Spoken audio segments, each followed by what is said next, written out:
வணக்கம். உங்கள் சக்தி உபாசகர். இப்போ நான் என்ன பண்ணிட்டு இருக்கேன், என்ன அப்படிங்கிற விஷயங்கள் நிறைய அன்பர்கள் கேட்கிறாங்க.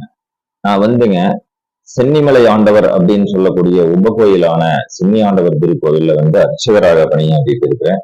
இதுதான் நான் பூஜை செய்து கொண்டிருக்கின்ற, அர்ச்சகராக பணியாற்றி கொண்டிருக்கின்ற சென்னி ஆண்டவர் திருக்கோவில். இந்த திருக்கோவிலுக்குள்ள உள்ள நுழைந்ததும் இடும்பன் ஐயன் முன்னாடி வரவேற்பார்.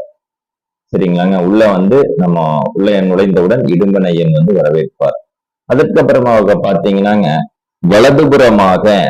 வலதுபுறமாக சென்றவுடன் செல்வ கணபதி, செல்வ விநாயகர் என்று சொல்லப்படக்கூடிய விநாயகர் பெருமான் கன்னிமூலையில இருப்பார். இந்த விநாயகர் பெருமானை நம்ம தரிசனம் செய்துவிட்டு விநாயகர் பெருமானுடைய முழு அனுமதியை பெற்றுவிட்டு அப்படியே போனோம் அப்படின்னாங்க கோபுர தரிசனம் கோடி புண்ணியம் அப்படின்னு சொல்லுவாங்க. அத்தகைய கோபுர தரிசனம் ஒருநிலை கோபுரத்தோடு மிகவும் சிறப்பானதொரு முறையில் வடிவமைக்கப்பட்ட கோபுர தரிசனத்தை முடித்துவிட்டு அப்படியே இடப்புறமாக சென்றால் அங்கு ஸ்ரா சிவபெருமான் என்று சொல்லப்படக்கூடிய சிவபெருமான் நம்மளுக்கு காட்சியளிப்பார். இந்த சிவபெருமானுக்கு மாதம் இருமுறை வரக்கூடிய இரு பிரதோஷங்களும் சிறப்பானதொரு முறையில் நடைபெற்று கொண்டிருக்கின்றன.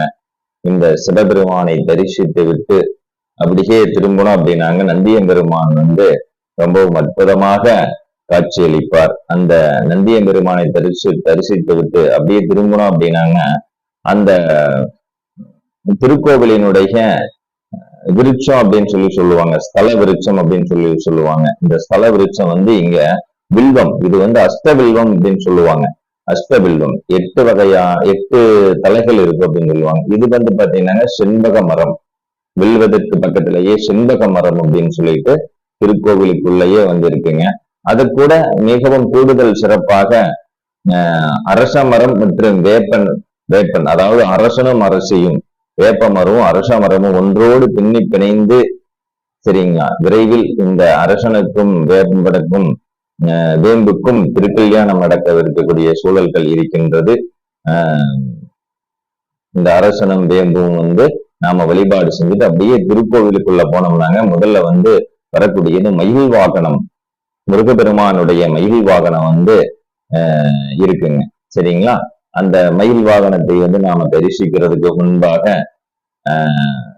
அபிராமி அந்தாதி, விநாயகர் பெருமானுடைய பதிகம் மற்றும் முருகப்பெருமானுடைய பதிகங்கள் எல்லாம் படித்து விட்டு உள்ளுக்குள்ள போனோம் அப்படின்னாங்க மயில் வாகனம் நம்மளை சிறப்புடன் வரவேற்கும்.